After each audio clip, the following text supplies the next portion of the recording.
Olá, seja muito bem-vindo de volta ao meu canal. No vídeo de hoje eu vou responder perguntas sobre livros, perguntas literárias. Essas perguntas eu tirei de caixinhas que eu coloco lá no Instagram. Caixinhas antigas, caixinhas recentes, algumas perguntas eu já respondi por lá, mas resolvi trazer para cá também, porque são perguntas que sempre aparecem em caixinhas.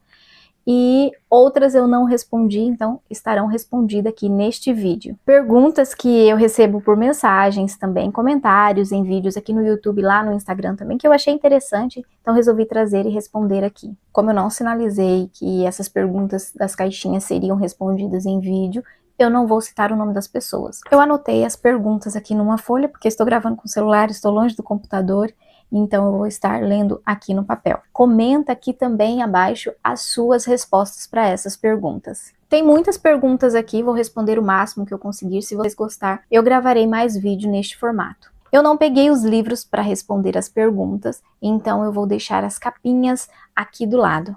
A primeira pergunta é: qual livro subestimado você acha que todos deveriam ler? Bom, eu falei deste livro aqui no vídeo de literatura brasileira. Eu disse lá que ele é subestimado, que deveria ser mais reconhecido, que é o livro Lições de Abismo, do Gustavo Corsão. O autor, Gustavo Corsão, é um mestre da nossa literatura e deveria ser mais reconhecido, mais falado, mais divulgado. Muito se fala da literatura brasileira. Muitas pessoas dizem que devemos reconhecer mais a literatura brasileira. E temos um grande escritor brasileiro que não é reconhecido, que é Gustavo Corsão. E no livro Lições de Abismo, como o nome já diz, tem muitas lições, muitas reflexões filosóficas, teológicas. É um livro profundo, um livro bem reflexivo. Então, para esta pergunta, a minha resposta é Lições de Abismo, do Gustavo Corsão. A próxima pergunta: como a sua fé influencia suas leituras e interpretações literárias? Bom, a minha fé é parte essencial da minha visão de mundo. Ela me faz olhar para as histórias, ali para os livros, de uma forma diferente. Eu acredito que deveria ser a forma que todos deveriam olhar, mas hoje em dia é considerado uma forma diferente de ver, né? Clássicos aí que eu vejo como Jane Eyre, considerado clássico feminista, eu vejo com os olhos da fé, que é realmente uma obra cristã, que é como ela foi escrita. É uma obra, assim, que traz o retrato da sociedade da época, mas não está descartando a fé. Ali não é uma obra feminista, ali a gente vê a jornada de uma cristã, que é a Jane Eyre. Primeiro que eu busco obras com temas mais profundos, reflexões mais profundas, que vai nos colocar para pensar ali. Então eu identifico temas ali como a redenção, a luta do bem contra o mal, a jornada espiritual que às vezes tem nos livros, e volto o meu olhar para isso. Obviamente não só isso, mas eu tento enxergar nas obras a importância para a fé também, e tento enxergar o real significado daquela história, porque muitos dos livros, principalmente os clássicos, eles trazem histórias de fé, histórias de jornada espiritual, da luta do bem contra o mal. Mas hoje em dia, muitos desses livros são distorcidos, vistos como histórias românticas. O mal é romantizado nos livros, né, ou nas interpretações. Então eu busco ver como realmente são. Você tem um exemplo aí do livro Drácula. O Drácula é romantizado. Ali mostra a verdadeira luta do bem contra as forças do mal. Então hoje em dia a gente tem que se atentar muito à interpretação também das obras clássicas, porque são mudados os significados, estão distorcendo os significados desses livros. Porque também tem livros que parecem só uma história bonita, mas que, se você analisar bem, eles têm significado espiritual profundo. É claro que não se aplica a todos os livros, a todas as histórias, mas como a minha fé é parte de quem eu sou, faz parte de como eu enxergo o mundo, é como diz no livro A Imaginação Educada, nós vamos conseguir fazer interpretações das obras literárias a partir das nossas experiências, das nossas vivências. Então a fé faz parte de mim, é assim que eu interpreto as obras. Eu poderia falar muito mais aqui só sobre esta pergunta, mas talvez eu traga um vídeo só sobre este tema aqui. Eu acho, para ficar mais completo, uma resposta mais completa. Vamos para a próxima pergunta. Qual livro contemporâneo tem potencial para se tornar um clássico? Bom, varia muito o conceito de livro contemporâneo. Alguns dizem que é a partir de 1960, outros de 1950, mas o que eu acho que se encaixa melhor é a partir da segunda metade do século XX para cá, a partir de 1950.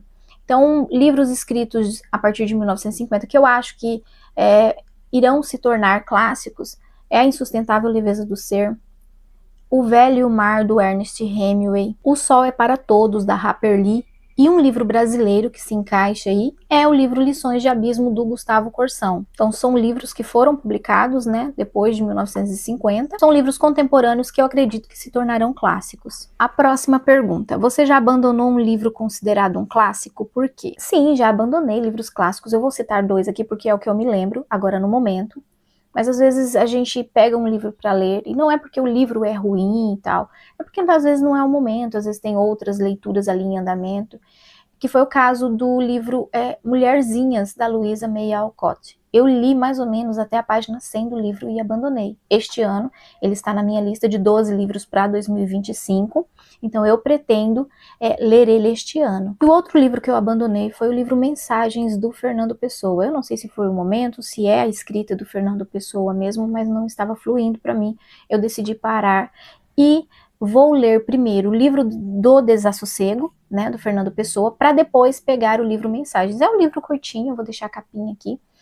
E eu farei primeiro a leitura do livro do Desassossego, para depois pegar o livro Mensagem. Próxima pergunta: você prefere o estilo de escrita dos clássicos ou dos contemporâneos? Os dois estilos têm seu valor. Os livros contemporâneos é a nossa linguagem mais atual, mas para ser sincero, eu prefiro os livros clássicos, a escrita dos clássicos. É um estilo mais rebuscado, é um estilo mais elegante. Por vezes mostra até ser uma escrita mais inteligente, se comparado com alguns livros contemporâneos de hoje em dia. Então eu prefiro o estilo de escrita dos livros clássicos. Para você ter uma ideia de como eu prefiro a escrita dos livros clássicos. Recentemente, no finalzinho do ano passado, eu li o livro Jumento e o Carcará, já falei dele várias vezes aqui.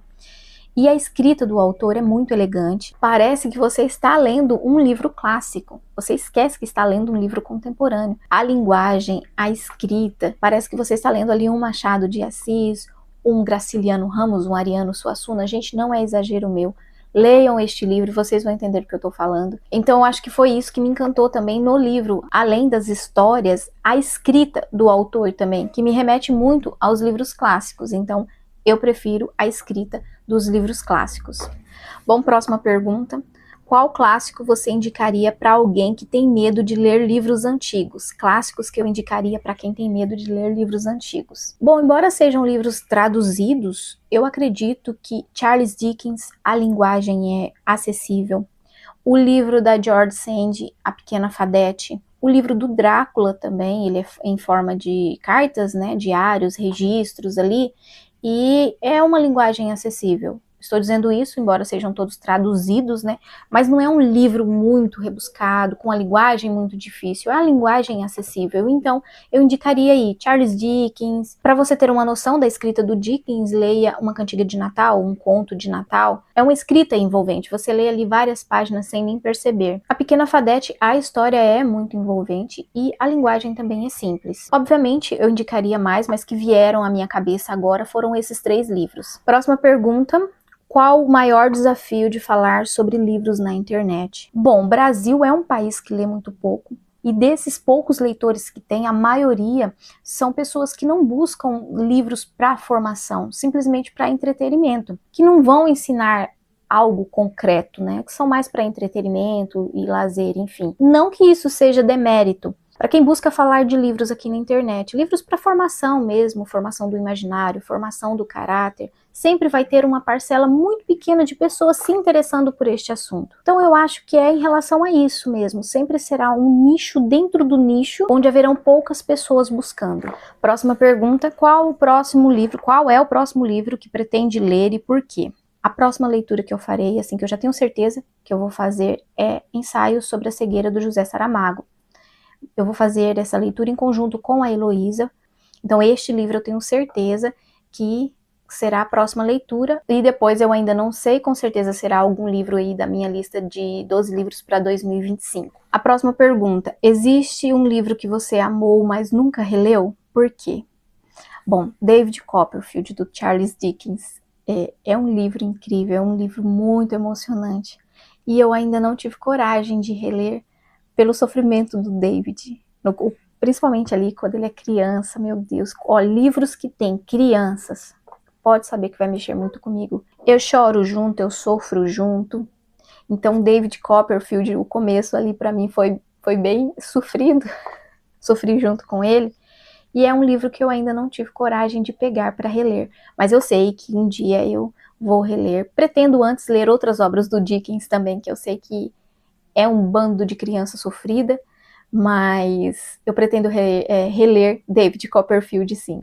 Bom, a próxima pergunta é: você lê mais por prazer ou para aprender? Eu comecei a ler para aprender, para minha formação pessoal. Eu não uso leituras nenhuma para escape da realidade, mas sim para me ajudar na minha vida, na minha realidade. Mesmo quando eu pego ali um livro com forma de descanso, eu sempre tenho algo a aprender. A próxima pergunta: tem algum livro que você sente que se tornou uma pessoa melhor? Sim, muitos livros. Mas os que vieram à minha cabeça aqui, enquanto eu lia a pergunta, são livros de não ficção. Imitação de Cristo, do Tomás de Kempis, Caminho, do São José Maria Escrivá.